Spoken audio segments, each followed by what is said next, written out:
अस्सलाम वालेकुम dear students, मैं हूं इनामुल्ला। जैसा कि आप जानते हैं कि हमने 9th क्लास की मैथमेटिक्स का आगाज़ किया हुआ है और हमने यूनिट नंबर 1 की एक्सरसाइज 1.4 तक कर लिया था। आज हम 1.5 के पहले 3 क्वेश्चन देखेंगे और देखते हैं कौन कौन सी नई चीज़ें हम 1.5 में सीखेंगे। तो सबसे पहले जो क्वेश्चन है उसमें कहता है जी find determinant of the following, कि ये जो 4 पार्ट गिवन है इनके डिटर्मिनेंट फाइंड करें। तो बहुत ही आसान तरीका डिटर्मिनेंट किस तरह फाइंड करते हैं मैं बताता हूँ।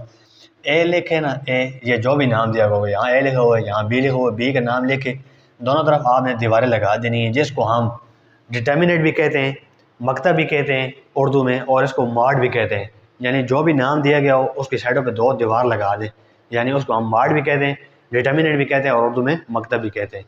तो जब ए के साथ दीवारें लगाई हैं तो इस तरीके से ए की वैल्यू के साथ भी दीवारें लगा दें। तो ये -1 1 एंड 2 एंड 0।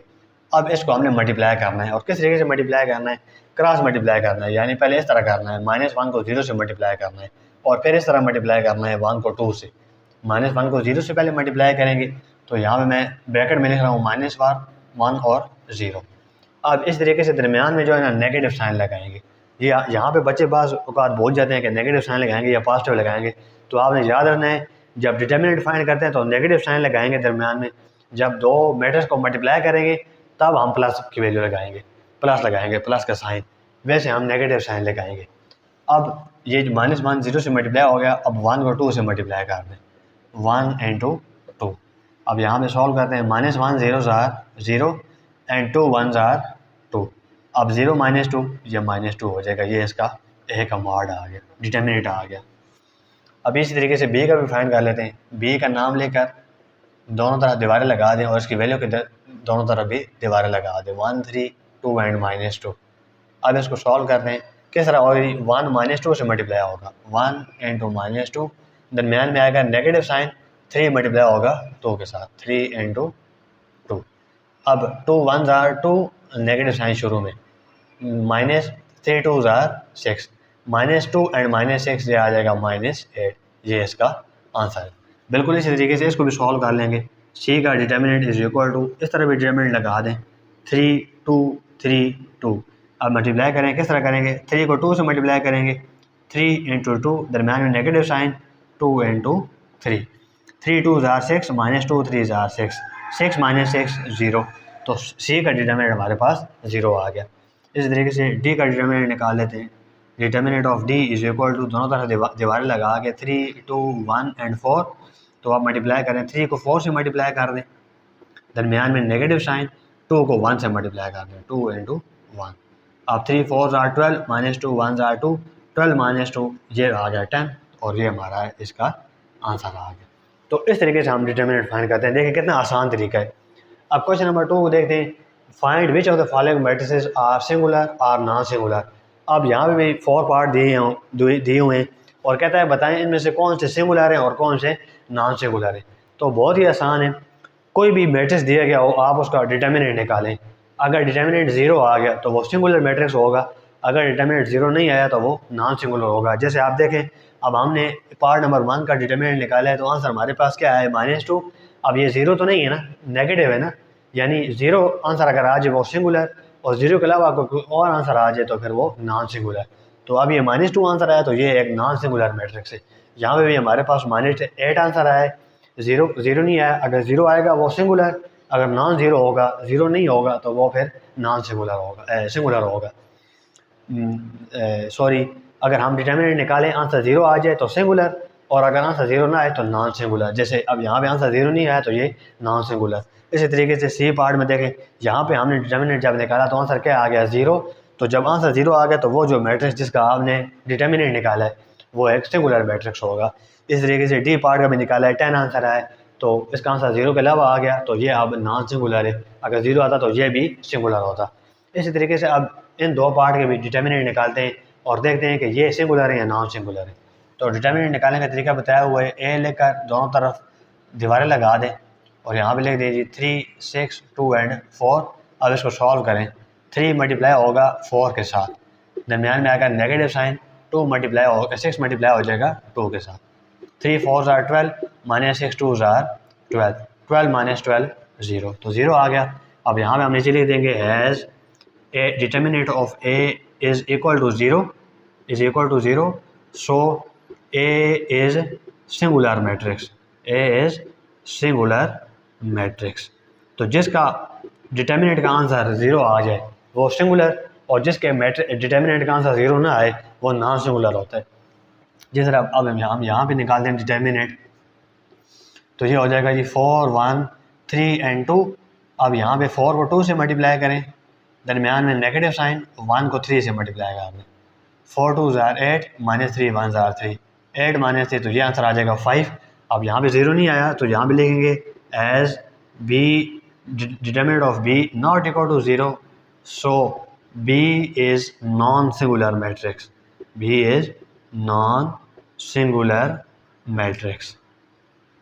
तो ये इसका आंसर है। तो बाकी जो दो पार्ट हैं वो भी आपने ख़ुद कर लेने और देख लेना है, अगर किसका डिटर्मिनेंट 0 आ रहा है तो वो सिंगुलर, और अगर किसी का डिटर्मिनेंट 0 नहीं आ रहा तो वो फिर नॉन सिंगुलर होगा।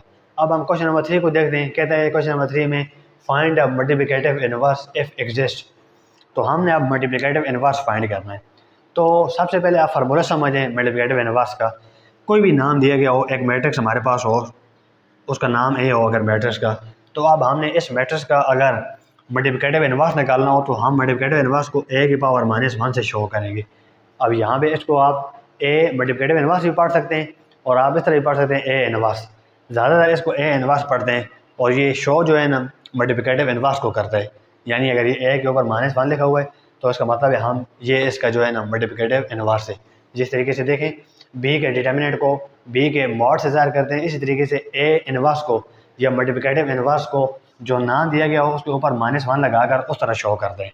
और इसका फार्मूला क्या होता है, A inverse is equal to adjoint of A over A का मॉड। ये हमारे पास फार्मूला है। यानी एडजॉइंट ऑफ ए निकालेंगे सबसे पहले एडजॉइंट ऑफ ए निकाल कर उसको डिवाइड कर देंगे ए के मॉड के साथ, तो ये जो आंसर आएगा हमारे पास ए इनवर्स आएगा। अब देखें एडजॉइंट ऑफ ए पहले आ रहा है, बाद में ए का डिटर्मिनेंट आ रहा है, लेकिन हम पहले ए का डिटर्मिनेंट निकालेंगे। क्यों निकालेंगे वो मैं आपको बताता हूँ। अब यहाँ पे ये क्वेश्चन है हमारे पास, इसका पहले आप ए का मार्ड निकालते हैं। मार्ड निकालें तो मार्ड किस तरह निकालना है मैंने ये बताया है आपको इसी लेक्चर में, -1 3 2 एंड 0। तो अब मार्ड निकालने का तरीका -1 0 से मल्टीप्लाई हो जाएगा, दरमियान में आ जाएगा नेगेटिव साइन, 3 2 से मल्टीप्लाई हो जाएगा, 3 × 2। अब -1 0 ज़ार 0, -3 2 ज़ार 6, 0 -6, ये आ गया -6। अब देखिए ऊपर क्वेश्चन में लिखा हुआ था find a multiplicative inverse if exist, तो ये उसे क्यों लिखा है इफ एग्जिस्ट। इसका मतलब है कि मल्टीप्लिकेटिव इनवर्स हर मैट्रिक्स का हम फाइंड नहीं कर सकते। मल्टीप्लिकेटिव इनवर्स सिर्फ उसी मैट्रिक्स का फाइंड हो सकता है जो कि नॉन सिंगुलर हो। और नॉन सिंगुलर क्या होता है ये मैंने आपको बताया है, ऐसा मैट्रिक्स जिसका डिटर्मिनेंट नॉट इक्वल टू 0 है वो नॉन सिंगुलर होता है। अगर ये सिंगुलर होगा यानी इसका डिटर्मिनेंट अगर 0 आ जाए तो इसका मल्टीप्लिकेटिव इनवर्स फाइंड करना इम्पॉसिबल है, नामुमकिन है। हम फिर उसका डिटर्मिनेंट इसका मल्टीप्लिकेटिव इनवर्स फिर हम फाइंड नहीं कर सकते अगर वो मैट्रिक्स हमारे पास सिंगुलर हुआ। सिंगुलर का मतलब है डिटर्मिनेंट अगर उसका 0 आ गया तो फिर हम उसका मल्टीप्लिकेटिव इनवर्स नहीं फाइंड कर सकते। अब क्योंकि यहाँ पे हमारे पास -6 आंसर है तो हमें ये पता लग गया कि ये सिंगुलर है, नॉन सिंगुलर है। जब नॉन सिंगुलर होगा तब ही हम मल्टीप्लिकेटिव इनवर्स फाइंड कर सकेंगे। तो इसलिए हमने पहले ए का मॉड फाइंड किया कि अगर ए का मॉड 0 इक्वल आ गया तो फिर आगे जाने की ज़रूरत ही नहीं है। यहीं पे हम लिख देंगे कि it is not possible because this is a singular matrix.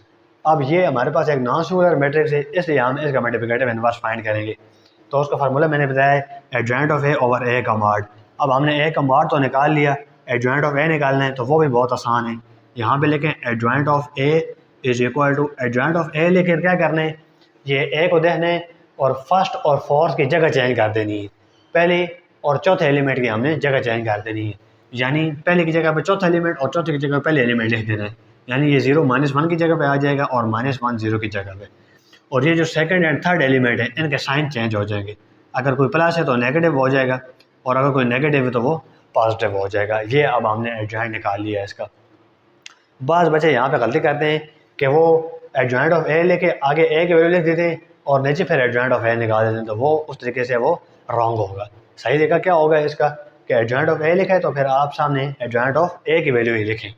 ये नहीं कि आप ए की वैल्यू लिख दें और नीचे फिर एडजॉइंट ऑफ ए लिखें। अगर सिर्फ ए लिखेंगे फिर तो ठीक होगा, अगर एडजॉइंट ऑफ ए लिखे अगर सिर्फ ए की वैल्यू लिखेंगे तो फिर वो गलत हो जाएगा। तो एडजॉइंट ऑफ ए लिखकर डायरेक्ट एडजॉइंट ऑफ ए की वैल्यू लिखनी है। अब ए का मार्ड भी आ गया, एडजॉइंट ऑफ ए भी आ गया। अब हम ये फार्मूला लगा देते हैं, A inverse is equal to adjoint of A over A का मार्ड। अब एडजॉइंट ऑफ ए क्या है हमारे पास, ये 0 -3 -2 -1 and divided by under determinant of A क्या है हमारे पास -6।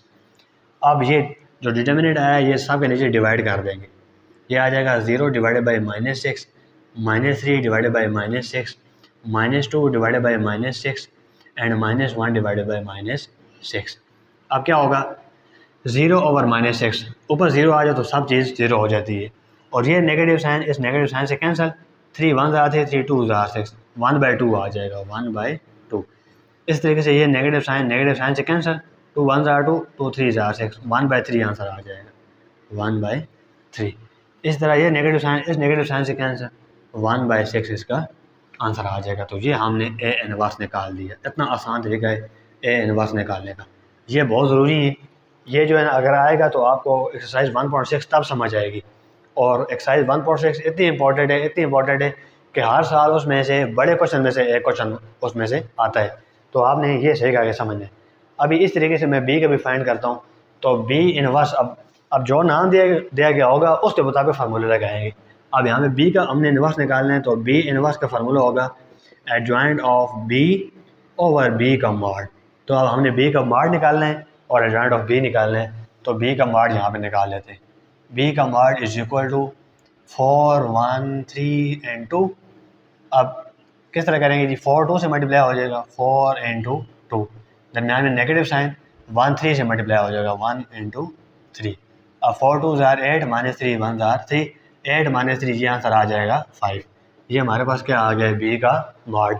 अब एडजॉइंट ऑफ बी निकालना है, तो adjoint of B is equal to, इन दोनों की जगह चेंज कर दें। ये जो 2 है ये 4 की जगह पे आ जाएगा, ये 4 2 की जगह पे चले जाएगा।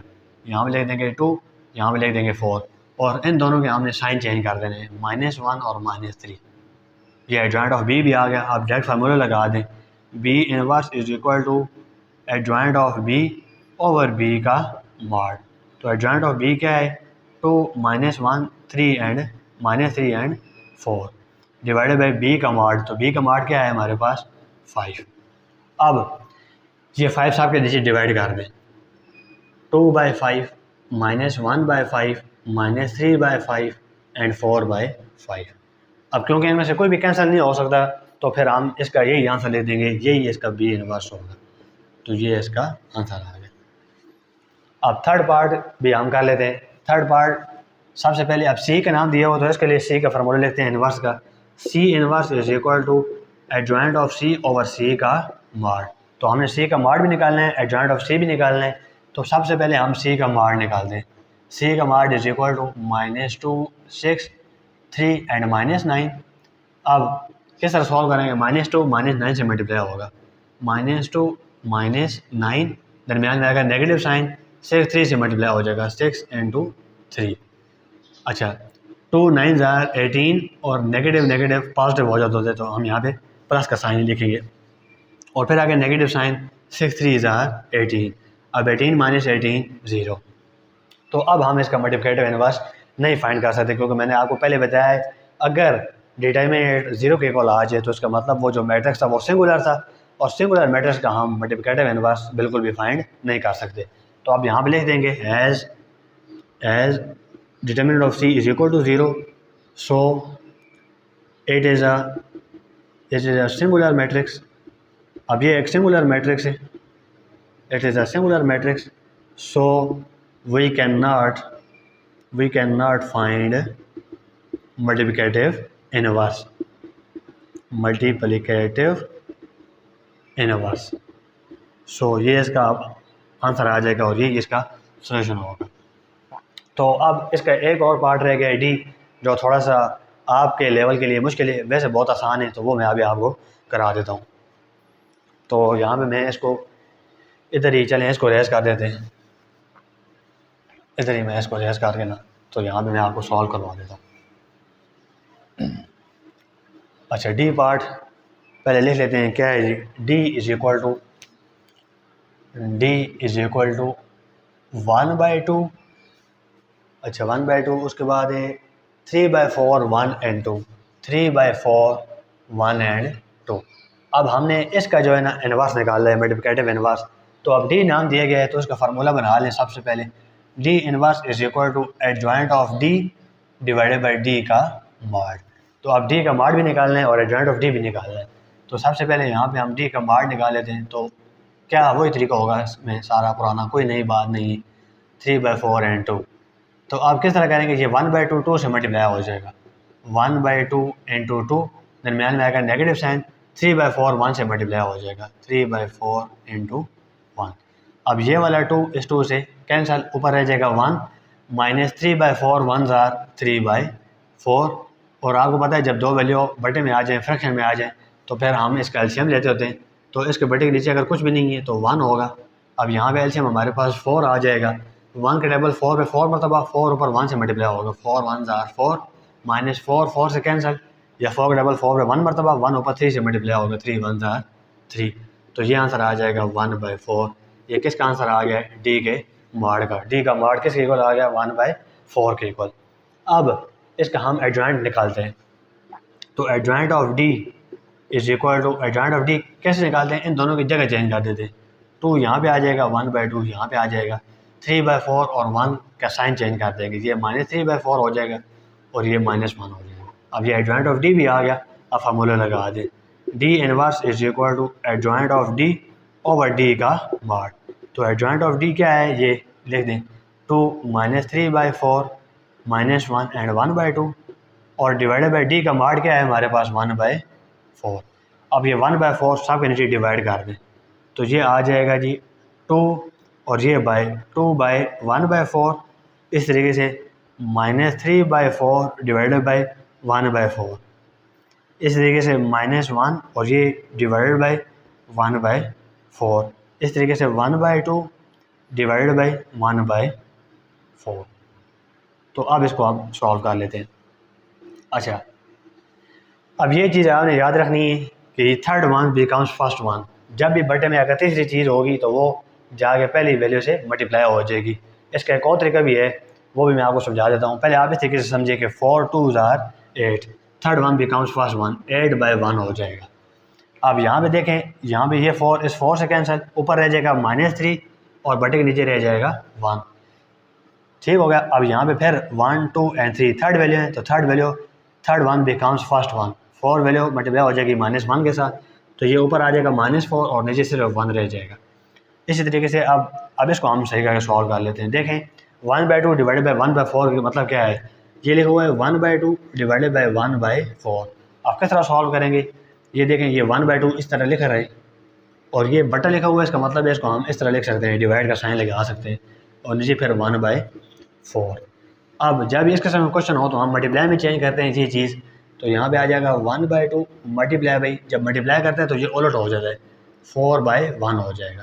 तो अब 2 1 जार 2, 2 2 जार 4, ऊपर क्या रह जाएगा 2 1 जार 2, तो यहाँ मैं लिख लेता हूँ 2 1 जार 2 डिवाइडेड बाई 1 आ जाएगा, 1 1 जार 1, तो यहाँ पे 1 आ जाएगा।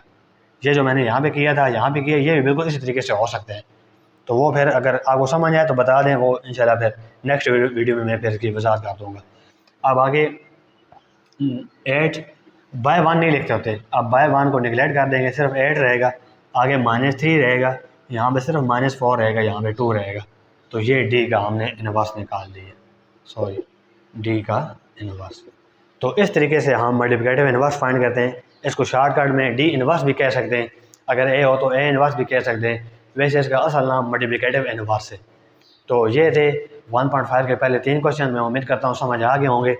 फिर भी अगर किसी किस्म का कोई मसला है तो आपने कमेंट ज़रूर करना है, आपको फिर उसका आंसर दे दिया जाएगा। और अगर किसी किस्म का कोई कंसेप्ट का मसला हो तो तब भी बताएं, वो फिर हम नेक्स्ट वीडियो में इसकी जो है ना वजाहत करके आपको वो कंसेप्ट क्लियर कर देंगे। तो इजाज़त दीजिए, बहुत बहुत शुक्रिया, जज़ाकल्लाह।